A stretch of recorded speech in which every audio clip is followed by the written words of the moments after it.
Რამ გამოიწვია თევზის მასობრივი დახოცვა წალკის წყალსაცავზე ამ კითხვას პასუხი გარემოს დაცვითი ზედამხედველობის დეპარტამენტმა უნდა გასცეს. Თუმცა მანამდე არავინ იღებს პასუხისმგებლობას დაბინძურებული ტერიტორიის გასუფთავებაზე, რაც ადგილობრივებისთვის შესაძლოა ეკოლოგიურ საფრთხეს წარმოადგენდეს. თევზის განადგურებას წალკელები უჩვეულოდ დაბალ ტემპერატურას უკავშირებენ. ყინვის შედეგად დაზიანებულია წლევანდელი მოსავალიც, განადგურებულია ბოსტნეული კულტურები და სიმინდის ყანები.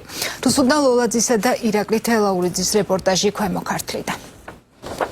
წალკის წყალსაცავის ნაპირები ათასობით მკვდარი თევზითაა დაფარული. ათასობით კარასი წყლიდან ნაპირზეა გამორიყული. ნაწილი უკვე იხრწნება, ნაწილი კი კვლავ წყალში ტივტივებს. ადგილობრივები შიშობენ, რომ თუ შესაბამისი უწყებები დროულად არ ჩაერევიან, წალკა შესაძლოა ეკოლოგიური კრიზისის ეპიცენტრად გადაიქცეს. არა გახდა თევზის მასობრივი დახოცვის მიზეზი, ამ კითხვაზე პასუხი ამ დრომდე არ არსებობს. წყალსაცავის ირგვლივ მცხოვრები ადამიანები საკუთარ ვერსიებს გვიზიარებენ.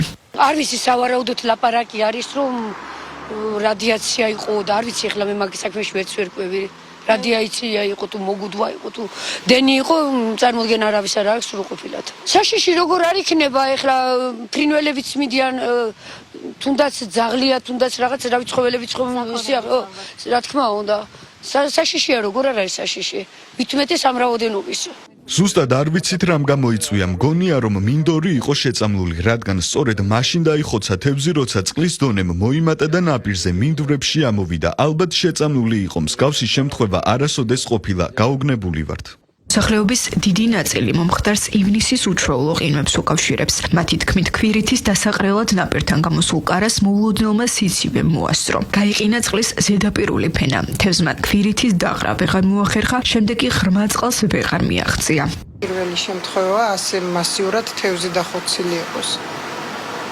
სხვა ისეთ ცოტა რაოდენობა ყოფილა სხვა დროს დახოცილი. არასდროს არ გამიგია თევზია დახოცილი. არა, ნამდვილად. სიცივე ხო იყო და ქვირიც ვერ ყრიდა. და მოიწამლა ქვირითის გამო, იმიტომ დაიხოცა მეტი კი არაფერს. ყოფილა სხვა დროს მსგავსი. არა, ეგ პირველად მოხდა, ახლა კანერაც ავარ. არც გამიგია დაჟე. მარტო ესა დედალი და კარასი და მამალი არა. ანუ დედალი თევზი დაიხო. მარტო დედალი, მამალი არა. ძალიან სიცივები იყო და იმის გამო ვერ გამოვიდა ნაპირზე. წალკის წყალსაცავი საქართველოს ერთ-ერთი ყველაზე დიდი წყალსაცავია. მისი გაყინვა ადგილობრივებისთვის უცხო არ არის, თუმცა ის როგორც წესი ზამთარში თებერვლის ყინვებთან ასოცირდება. ივნისში კი მსგავსი სურათი ადგილობრივებს არ ახსოვთ. მოსახლეობა ამბობს, რომ უჩვეულო სიცივე მხოლოდ თევზები არ იმსხვერპლა. დაზიანებულია მოსავალიც, განადგურებულია ლობიოს ხორბლისა და სიმინდის ნათესების მნიშვნელოვანი ნაწილი. ადამიანები, რომლებიც წლევანდელ მოსავალზე იყვნენ დამოკიდებული, ახლა ზარალს ითვლიან.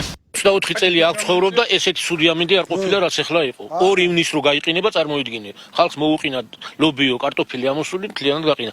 იმანაც ქვირითზე რო ამოვიდა ბალახში, ნაპირზე, დიდი წყალი როა. ამოვიდა ნაპირზე და ქვირითი უნდა დადოს. დადო და გაყინა და ვეღარ შევიდა. ნაპირები გაყინა უკვე. აქ წყალი, აქაც გაყინული იყო, ვანაში გაყინული იყო წყალი. ბევრია დახოცილი თევზი. ხო, რამეც შავედი ვნახე, ნაპირზე ყრია ბევრი. ვაზი ჩემთან გამოსულია, ვაზი ახლა აქ სოფლებში ნაკლები აქვს, მე მაქვს. გამოსული იყო უკვე და ჩამოყარა. კაკალი გამოსული იყო და აი ორი კაკალი დგას, სუძი ყრია, ძე ჩამოვიდა. დაბლაცარი კაკლები ძე ჩამოვიდა. მოყინა. ქვირითის დასადებად რომ გამევიდა გარეთ, ყინვა დახლა. და ვეღარ შევიდა უკან და всё. ძალიან მარტო იგია, კარასი ქტარი, დანარჩენი არცეთი არ აქტარი. ჩემი მეზობლებს ლობიო და მეც ლობიო გამიფუჭა. იმას რა ქვია, ჭარხას არაფერი იმას ყინვა. ცოტა ნაზია, უფრო ნაზია. ხო, ნაზია. სიმინდი ცოტა ნაზია. სიმინდის გაფუჭა, მაგრამ ესე ცოტა. მაგრამ ლობიო ვაფშე მოსპო. წალკის წყალსაცავზე უკვე სინჯები აიღეს სპეციალისტებმა. გარემოს დაცვითი ზედამხედველობის დეპარტამენტში აცხადებენ, რომ საკითხის შესწავლა ფაქტზე შეტყობინების შესვლის შემდეგ დაიწყო. უკვე აღებულია წყლის სინჯები წყალსაცავში დაბინძურების დასადგენად. ასევე სურსათის უვნებლობის მიერ აღებულია თევზის სინჯები. ერთის მხრივ აღებული იყო წყლის სინჯები წყალში დაბინძურების ხარისხის დასადგენად, მეორეს მხრივ აღებული იყო თევზის სინჯი სურსათის ეროვნული სააგენტოს მიერ და მიმდინარეობს თევზის დაღუპვის მიზეზის დადგენა. ასევე მიმდინარეობს სალიკვიდაციო სამუშაოები და ამ მიზნით მიემართა მუნიციპალიტეტს, რომლის უფლებამოსილება არის, რომ მოხდეს ტერიტორიის დასუფთავება, რომ შემდგომში აღარ მოხდეს რაიმე დაავადების გავრცელება.